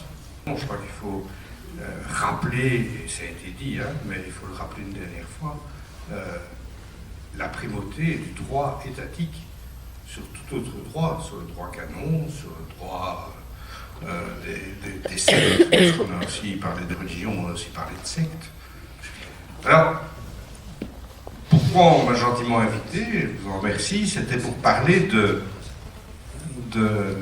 d'une loi qui est une nouvelle loi, effectivement. Vous savez que le Parlement, pour le moment, s'ennuie un peu, il n'a pas de gouvernement, donc il faut bien qu'il s'occupe, et donc ils font plein de choses. Du coup, les parlementaires sont beaucoup plus actifs, je peux vous dire, quand il n'y a pas de gouvernement, parce qu'ils ont un droit d'initiative qui est beaucoup plus important, c'est merveilleux. Et donc, à la suite de tous ces débats qu'il y a eu, effectivement, les débats qu'il y a eu notamment dans l'Église catholique et suite à toutes les problématiques d'abus sexuels, il y a eu la commission Adriaensen. Et puis, suite à cette commission, à ces réflexions qu'il y a eu, eh bien, on est venu avec une proposition de loi, mais il faut bien la resituer, qui dit simplement ceci, c'est une proposition de loi très simple, qui dit, dorénavant, il faudrait qu'il n'y ait pas de prescription pour poursuivre les auteurs de délits sexuels à l'égard des mineurs. Ça concerne les auteurs des délits sexuels. Ça ne concerne pas la problématique de la non-dénonciation, de la non-assistance à personne en danger, etc., où là, les délais de prescription n'ont pas été modifiés. Ça concerne bien l'auteur. Donc, on dit, ben voilà, pour les délits sexuels à l'égard des mineurs aujourd'hui, et tous les délits sexuels à l'égard des mineurs, je vais y venir, c'est même la tentative d'attentat à la pudeur, ou la tentative de voyeurisme, tous ces délais sont devenus imprescriptibles. Ça veut dire qu'aujourd'hui, eh bien, jusqu'à 50 ans, 60 ans, 70 ans après les faits, on peut imaginer quand même un auteur qui a 18 ans, au moment où il commet les faits, pour qu'il soit pénalement, on puisse se poursuivre pénalement, 70 ans après, ça fait quand même très très tard. Enfin bon, on pourrait imaginer que la personne soit poursuivie. Et c'est vrai que quand c'est arrivé, quand cette proposition de loi est arrivée, c'est vrai que Avocat.be, que je représente, c'est-à-dire l'ensemble des barreaux francophones et germanophones de Belgique, les 8000 avocats, bien, on a réagi. Alors, avec notre conseil d'administration, on a réagi, et j'ai réagi par voie de presse en disant « je ne comprends pas ». Alors, je dis, sur la prescription elle-même, on peut en discuter longtemps, mais sur la manière dont ça a été fait au niveau du Parlement, je suis très heureux d'avoir un parlementaire presque à côté de moi pour en parler, mais je ne comprends pas la manière dont ça s'est fait. Et c'est là-dessus que j'ai réagi. Évidemment, il suffit de faire un communiqué de presse parlant de prescription délits sexuels mineurs, avocats, opposition au Parlement. Je ne sais pas pourquoi, mais vous avez tout de suite les caméras de télévision qui arrivent. Et donc, il y a eu un peu de retentissement. Il y a eu un tel retentissement qu'on en a tenu compte d'ailleurs, parce qu'on en a parlé au Parlement de cet avis, qui a été suivi d'ailleurs par l'avis de l'ASM, l'Association syndicale des magistrats. Et quel était le reproche que je formulais, enfin, au nom de notre institution, c'est qu'on n'avait pas demandé l'avis d'experts et qu'on n'avait pas réfléchi en définitive à la raison de la prescription. Je me dis tout de même que cette prescription, elle existe depuis le temps des Romains, je parle de la Rome antique, hein. Donc ça fait quand même un certain temps, il y a une raison pour laquelle il y a une prescription. C'est une forme de droit à l'oubli, c'est ce qu'on appelle la pacification sociale. En fait, ça veut dire quoi? Après un certain temps, il vaut parfois mieux, dans le cadre d'une pacification sociale, oublier. Ça, je vais dire que comme argument vis-à-vis des délits sexuels à l'égard des mineurs, ça passe mal. Parce qu'on s'est dit, enfin, non, désolé, mais ça, on ne peut quand même pas entendre comme genre de commentaire, on ne peut pas oublier. Voilà, j'émettrai des nuances par rapport à cela. La deuxième, elle est plus évidente. Et elle est reconnue d'ailleurs dans les travaux parlementaires eux-mêmes, parce que les parlementaires sont des gens qui sont bien informés et qui connaissent leur dossier. Et ils le disent dans leur dossier. En fait, c'est le problème de la déperdition des preuves. Quel est le message que l'on veut donner aux victimes? Et c'est ça le danger. Le message qu'on veut donner aux victimes, c'est quoi? C'est de dire, ben oui, vous pourrez toujours déposer plainte contre l'auteur des faits. Mais il y a beaucoup de chances, en définitive, qu'il soit acquitté faute de preuves. Et ça, je me dis que c'est quand même une double sanction pour la victime. Il aura mis 15 ans, 20 ans, 25 ans à pouvoir libérer sa parole en déposant plainte. Et puis, qu'est-ce qui va se passer? Eh bien, il sera une deuxième fois sanctionné parce qu'il verra l'auteur acquitté faute de preuves. Mais pourquoi je m'insurge un peu contre cette loi? Et ça, c'est sur le fond. Est-ce que le délit sexuel, et je m'en excuse immédiatement, c'est un débat délicat, c'est un débat difficile, et croyez bien que dans ma pratique professionnelle, j'ai pu défendre, même si c'était il y a longtemps, parce que maintenant je ne pratique plus le droit pénal, mais autant les victimes que les auteurs de faits de ce type-là. Et donc ce n'est vraiment pas un jugement de valeur, une critique ou une manière de défendre les auteurs de telles infractions. Mais est-il vraiment raisonnable de penser que, en définitive, seuls les délits sexuels à l'égard des mineurs doivent être considérés comme étant imprescriptibles, et pas les crimes? Les seuls autres faits qui sont imprescriptibles en droit international, et c'est le droit international, c'est les crimes contre l'humanité, ce sont les crimes contre l'humanité, ce sont les génocides. Est-ce que nous sommes dans un même niveau, un même degré? Et c'est là que je me posais pas mal de questions, mais malheureusement, la réponse a été donnée par les auteurs même de la loi, et plus particulièrement celui qui en a été un peu le porte-parole, qui est l'ancien président de la SPA, John Brombé, et qui nous a dit très clairement que, comme l'indique l'exposé des motifs, dit-il, l'absence de prescription revêtira ici essentiellement un caractère symbolique. Mais le symbole, moi je le veux bien, mais le symbole pour la victime de savoir qu'effectivement, probablement, dès lors qu'on intervient très tard pour déposer plainte, on risque d'avoir un acquittement parce que apporter les preuves c'est quand même très compliqué. Alors on va me dire oui mais il faut se ménager les preuves immédiatement. Oui mais immédiatement après quoi? C'est après la dénonciation des faits. Alors, ce qui est exceptionnel, mais ça c'est pour les avocats que je le dis, c'est que dans le rapport au roi, il est même indiqué, le rapport au roi c'est ce document qui précède l'adoption d'une loi, et il est indiqué, qui justifie cette loi, il appartiendra aux avocats de se montrer honnêtes vis-à-vis de leurs clients, comme si on n'était pas. J'entends bien que vous abondez dans le sens où nous le sommes.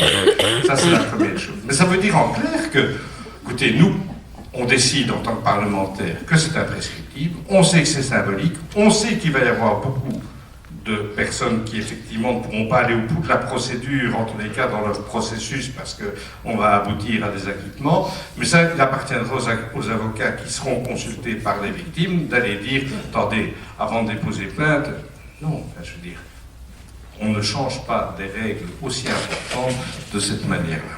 Alors c'est vrai, je me suis un peu emporté dans la presse en disant que c'est une loi démagogue. On m'a demandé si c'était une loi émotionnelle. Je dis non, on n'est plus dans le cadre de l'émotion. dire, la commission Andréansen quand même a fait son temps, donc on est dans une loi démagogue, avec un risque qui est essentiel, mais alors c'est pour ça que je dis qu'ici on dépasse totalement le débat, un risque qui est fondamental, et c'est là la réflexion de M. De Decker d'ailleurs, qui n'est pas un idiot, et qui dit, oui, mais moi je refuse de voter la loi parce que j'estime qu'il faudrait étendre l'imprescriptibilité à beaucoup plus de faits. Et ça, c'est le risque majeur. Je dois reconnaître que d'autres partis ont dit non, bien sûr, on va se limiter aux délits sexuels à l'égard des mineurs. Mais je vous le dis aujourd'hui, tuer quelqu'un, il y a une prescription. Tentative de voyeurisme à l'égard d'un mineur, il n'y a pas de prescription. Ce n'est pas une contestation du fait qu'il faut effectivement tenir compte, et il faut apporter des réponses, et c'est là que je rejoins tout à fait votre débat. Quelles réponses doit-on apporter? Alors, je suis par rapport aux délits sexuels à l'égard des mineurs en général, et pas par rapport à l'Église, à des sectes, etc., parce que ça, c'est pas mon propos, je suis en dehors de cela. Mais je dis oui, il faut apporter des réponses. Il y a peut-être d'autres réponses à apporter. Je trouve que, effectivement, Jason l'a dit, il y a un travail qui a été réalisé par l'Église catholique, mais qui est louable. Il n'est peut-être pas parfait, il n'est peut-être pas parfait, il est louable. Il y a un travail qui a été réalisé, qui est assez extraordinaire, de permettre, et c'était ça, je pense, l'essentiel, permettre à une victime d'encore pouvoir s'exprimer, même quand on a dépassé le délai de prescription. Le délai de prescription, je rappelle, il est de 15 ans à dater de la majorité. Enfin, il était 15 ans à dater de la majorité. Donc ça permettait quand même, je veux dire, c'est un âge biblique, c'est 33 ans, mais jusqu'à 33 ans de déposer plainte. Donc voilà, aujourd'hui, on peut déposer plainte encore 40 ans ou 50 ans après. Je pense qu'il y a moyen de rencontrer autrement le droit des victimes, notamment en organisant, avec l'aide des parlements, en organisant des lieux d'écoute, des lieux simplement de parole qui sont importants, et je crois que c'est essentiellement ça qui peut effectivement aider les victimes après un certain temps. Voilà ce que je voulais vous dire sur la prescription. Je n'en dirai pas plus sur les églises. Parfait, merci beaucoup. Une réaction peut-être à ce qui vient d'être dit?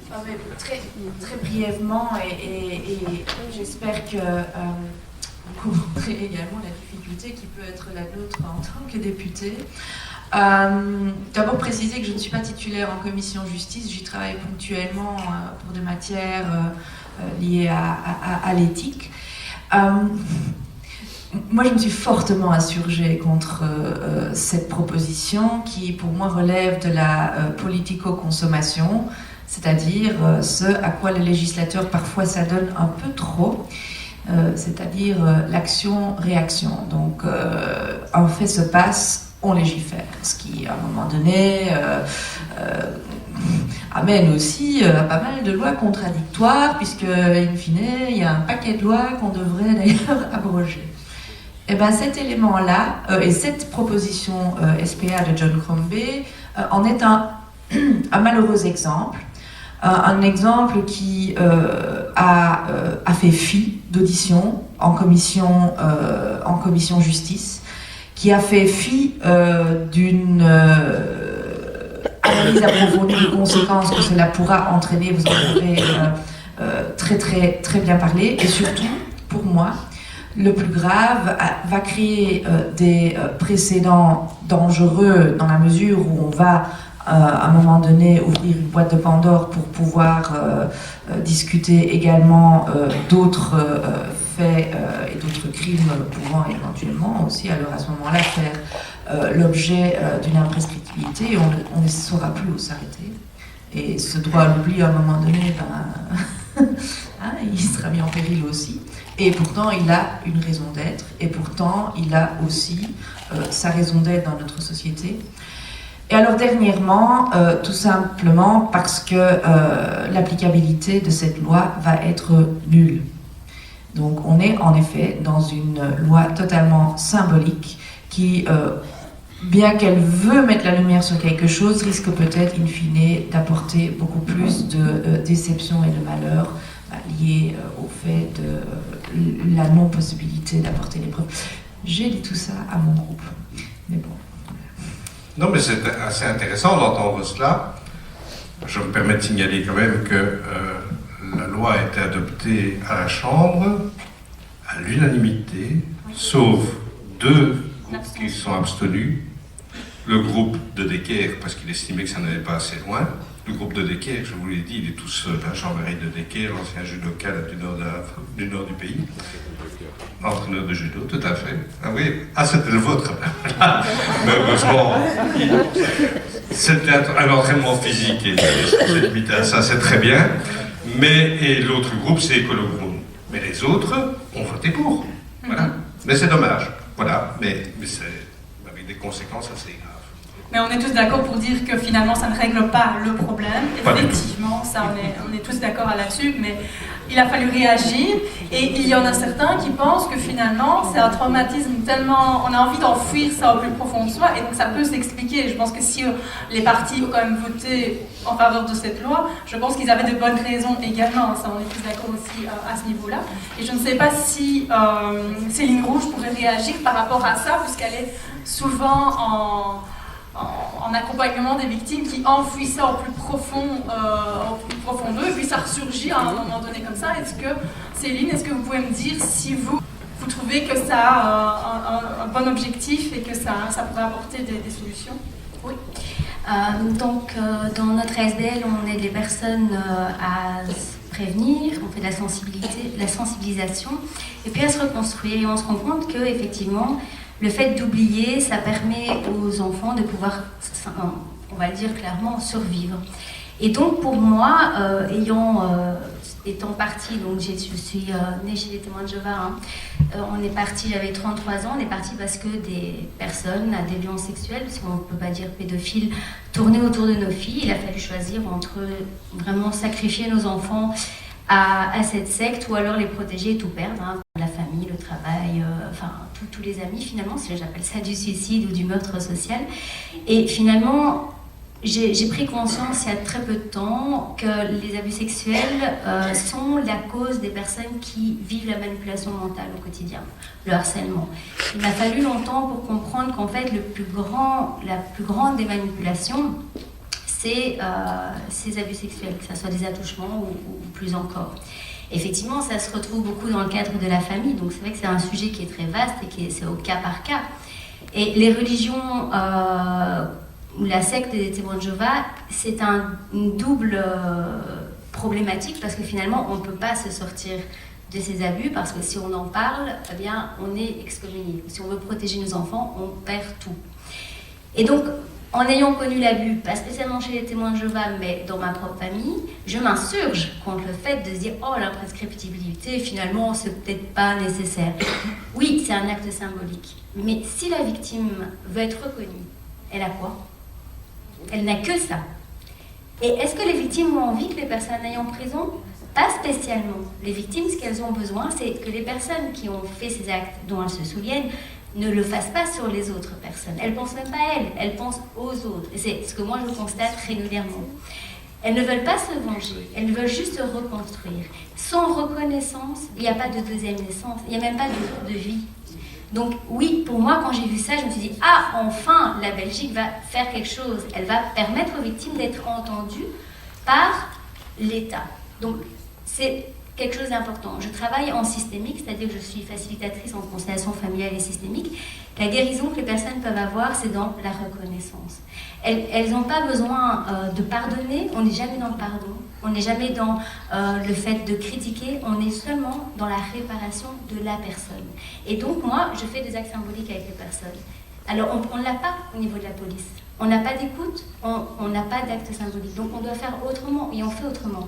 Mais pour moi, ce serait une belle reconnaissance qu'on puisse, et je pense que c'est le désir des victimes, d'être reconnues victimes. Et contrairement à ce qu'on croit, dans le fameux triangle de Cartman, que j'ai mis, le bourreau, sauveur, victime, la seule personne qui peut sortir de ce triangle, qui peut le transcender, c'est la victime. Alors reconnaissez les victimes, et on aurait notre société. On parle, non, on n'est pas dans... Vous parliez tantôt de qu'est-ce qui est le plus grave par rapport au crime. Pour moi, le crime contre l'humanité, il se situe dans les abus sexuels. Il faut voir que dans une classe de 20 à 25 enfants, il y en a au moins 2 ou 3 au niveau statistique. Et ces enfants, ce sont des personnes qui vont se retrouver à avoir pas d'autorité avec leurs enfants parce qu'ils vont confondre la manipulation et l'autorité, ils n'en ont pas, ils ne savent pas dire non, ils vont se confronter à des problèmes au niveau du travail, d'harcèlement, ils vont se retrouver dans la précarité. Et au plus il y en aura, et au plus notre futur de l'humanité sera mal. Alors il y a des abus sexuels, il y a d'autres abus. Donc dans notre ASBL, on aide les personnes à sortir de tous les abus qui soient, comme on peut. Et quand on est sorti, on a été voir les politiciens, on a été voir les antisectes, parce que nous on n'est pas une antisecte. On ne combat pas les sectes, on ne combat pas les religions, on fait de la prévention et on aide des personnes à trouver leur chemin de réparation. Et on a été sonné aux portes de tous les partis politiques, de la police, on n'a même pas voulu prendre notre plainte. On n'a pas été reconnu par l'État, c'est pour ça qu'on a créé une ASBL tout à fait indépendante qui ne fait que donner des outils aux personnes. On les donne librement, on a une chaîne YouTube, on a un site où les personnes peuvent aller, on a aidé, la première fois que j'ai fait ma vidéo, c'était juste pour dire, parce que quand vous êtes excommunié, vous n'avez plus rien de dire, plus rien de droit de dire, on ne vous croit pas. Et j'avais dit à mon mari, s'il y a une personne sur Terre qui peut protéger ses enfants de la pédophilie, moi je serais la plus heureuse. Depuis, il y a 90 000 vues sur cette vidéo. On a aidé des milliers de personnes dans tout le monde au niveau francophonie. Et pourtant, on n'a eu pas d'argent. Qu'est-ce qu'on a fait? On est sorti de l'omerta. On a pris notre courage à deux mains, on a dit les choses. Mais on n'a pas eu besoin d'être entendu. On ne l'a pas eu au début. On a mis 6 ans avant que notre commune entende qu'il y avait des problèmes et qu'ils ont accepté de mettre un petit article du CIOSN dans la revue du journal. Mais ça nous a demandé beaucoup d'énergie et on ne le regrette pas. On a protégé beaucoup d'enfants. Donc je ne pense pas qu'il faut beaucoup de moyens pour aider. Mais en tout cas, pour nous, ce qui est important, c'est de pouvoir sortir de l'omerta, donc en parler. Et puis aussi au niveau des pédophiles, de voir aussi qu'il y a une déviance et que pour moi, autant les manipulateurs pervers narcissiques que les pédophiles, ce sont les personnes qui ont une pathologie. Et si une personne qui a une pathologie, en tant que thérapeute, j'ai eu le cas, je fais quoi quand quelqu'un me dit je suis pédophile? Je me dis ouais, il me prend pour quoi? Je fais quoi? J'ai pas de preuves. Soit je l'aide à changer, est-ce que je vais voir la police? Je ne sais pas quoi faire. Donc le problème de la confidentialité, c'est aussi c'est quelque chose de très lourd pour les gens qui sont dans la thérapie. Et en même temps, ça peut aider les personnes, et en même temps, on fait quoi? Donc moi, ce que je pense, c'est que ce serait bien que les personnes comme l'État qui font des choses, déjà impliquent les victimes. Parce que j'entends des gens parler, et depuis 7 ans, on n'entend pas les vraies victimes. Elles ne sont pas entendues, elles ne sont pas écoutées, elles ne sont pas accueillies. Et les victimes vous diront, on ne veut pas spécialement qu'il aille en prison. Ce qu'on veut, c'est que les choses changent, d'en sortir. Alors quand c'est quelque chose de constructif, les choses peuvent changer. Donc qu'est-ce qu'on fait pour les pédophiles? Qu'est-ce qu'on fait pour les personnes qui... Bon, je peux donner notre cas familial. Dans notre famille, mon mari a eu 2 problèmes de pédophilie. Et on en parle dans ses livres, il était dans les homes. Donc on connaît la pédophilie dans les homes, ces enfants qui sont placés, sortis de 2 sectes. Il y a eu des cas d'inceste dans notre famille. Et on n'en parle pas à l'école. On n'en parle pas dans la religion. Chez Témoins de Jéhovah, on n'en parle pas. Donc, quand on a un problème, on fait quoi? Donc, moi, je pense que si dans les écoles, et nous, on a été voir les échevins de la jeunesse, il n'y a rien qui passe. On ne leur demande pas de nous prendre, nous. On leur demande de prendre, par exemple, des pédopsychiatres. Pourquoi il n'y aurait pas un pédopsychiatre une fois par an qui vient parler de la sexualité? Pourquoi on n'apprend pas aux enfants, ça c'est mon corps, tu touches pas à mon corps, que ça soit entre enfants ou entre adultes? Pourquoi on ne met pas en place? On a fait sur notre site 7 outils faciles. En 1996, suite à l'affaire du trou, il y a eu une très grande vague de dénonciations. Et le parquet de Liège disait en substance que la moitié de toutes ces dénonciations étaient calomnieuses. Oui, des dénonciations calomnieuses. À l'heure actuelle, j'ai envie de vous dire, il y aurait même 10 ou 100 témoins, ça ne changerait rien parce qu'on peut mentir, tout simplement. Donc, c'est pour ça que je me base sur les preuves objectives, l'ADN, les caméras, l'analyse de téléphonie pour localiser la personne à ce moment-là, pour déterminer ce qu'elle faisait. Et c'est ça qui est vraiment primordial, et c'est pour ça que j'exposais cette règle. Pour moi, le témoignage, c'était ça l'objectif. Le témoignage n'est pas la plus grande des preuves. Et donc, vous avez des dérives dans ce sens-là. C'est pour ça que la règle des 2 témoins n'a aucune valeur. Mais la nouvelle loi qui vient d'être adoptée, il n'a pas une grande porte ouverte aux dénonciations calomnieuses. La matière des abus sexuels, c'est la matière où il y a le plus d'acquittement, il faut le savoir, puisque les personnes attendent généralement longtemps, mais le débat se pose même hors du débat de la prescriptibilité. C'est ça qu'il faut savoir. C'est pour ça qu'on dit que c'est une loi symbolique. Voilà. Pour fermer la porte ouverte à la tolérance des abus sexuels. J'ai regardé l'émission encore hier, un débat en France. On parlait de l'imprescriptibilité, le débat portait justement pour l'appliquer en France. Et on avait cette espèce de sketch, moi j'ai envie d'appeler ça un sketch, où on se moquait littéralement de Flavie Flament, avec une perruque blonde, etc. On se moquait littéralement d'elle. J'en ai assez de cette porte ouverte à la tolérance des abus sexuels, et cette forme d'humour et de cette condescendance qu'on peut avoir. Ici, le fait de les ériger au rang de crime contre l'humanité, c'est fort. C'est très fort. Oui, avec les conséquences de la prescriptibilité. Ici, on parle de faits qui visent directement sur des faits spécifiques qui visent les personnes. Je pense qu'on n'est pas du tout dans le même domaine. On n'est pas du tout dans le même domaine du droit pénal international. Les génocides, les crimes de génocide, les crimes de guerre contre l'humanité, ils ont été malheureusement créés après la guerre 40-45. Ce sont ces faits-là. Bon, alors, entre l'extermination volontaire par un choix politique d'une population pour des raisons quelles qu'elles soient, c'était les juifs, les tziganes, etc. Mais je dis, et des faits aussi graves soient-ils, hein, moi je veux dire que vis-à-vis des victimes, je vous dis, j'ai défendu au moins autant de victimes dans ma carrière que d'auteurs, hein, je n'ai même pas plus de victimes que d'auteurs. Mais je dis que on n'est pas du tout dans le même domaine. Je pense que c'est très dangereux de faire justement cet amalgame-là. Et c'est ça que moi je voudrais dénoncer. On n'est pas du tout sur le même niveau, sur le même plan. Quel que soit le sentiment, et évidemment quand on a soi-même été victime de faits de pédophilie, je peux comprendre effectivement l'approche est évidemment sensiblement différente. Mais objectivement, je crois qu'on ne peut pas. Alors, il y a des choses qui sont très très graves dans une société. Je veux dire que les faits de terrorisme, qui ne sont pas des crimes de guerre, des crimes contre l'humanité ou des génocides, c'est-à-dire par exemple l'attentat de Malbec, l'attentat de Saint-Felten, ne sont pas imprescriptibles. Mais la tentative de voyeurisme, elle est imprescriptible. C'est là où je dis que l'échelle des valeurs n'est plus respectée. C'est ça mon problème. Et quand vous dites qu'il y a un risque d'y avoir des dénonciations plus importantes, des dénonciations calomnieuses plus importantes, oui peut-être, mais je ne pense pas que ce soit ça le danger des dénonciations calomnieuses. Elles ont lieu aujourd'hui, et c'est vrai, suite à l'affaire du Trou, il y en a eu énormément, et c'est un peu dommage, effectivement, mais bon, le temps est là. Il y en a eu énormément. Tous les avocats qui pratiquent le droit familial ont pu constater que c'était une forme d'arme l'un contre l'autre, en sachant aussi que les faits de pédophilie sont des faits souvent incestueux. Donc on se dit que là qu'on en profite. J'ai pas envie que mon ex voit encore, là qu'on en profite, on dépose. Ça existe, ce sont des réalités, ça c'est vrai.